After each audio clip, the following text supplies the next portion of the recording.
Mga sir, sino na sa inyo ang naagat ng langgam? Siguro naman lahat tayo naagat na ng langgam. Tingnan nyo, kala natin yung kagat ang masakit. Hindi pala.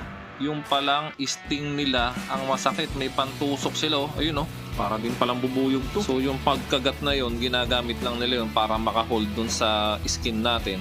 Tapos tutusok-tusukin na yun ng ilang beses. Kaya pagpasok ng venom sa balat natin, napakasakit at napakakirot, di ba?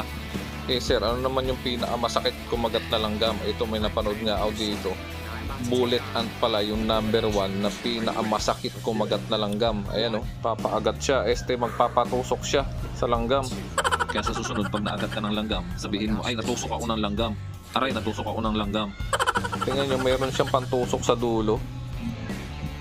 Ayun gusto mo yan Ginagalit niya talaga tumusok na. Ayun naiwan na yung yung pantusok.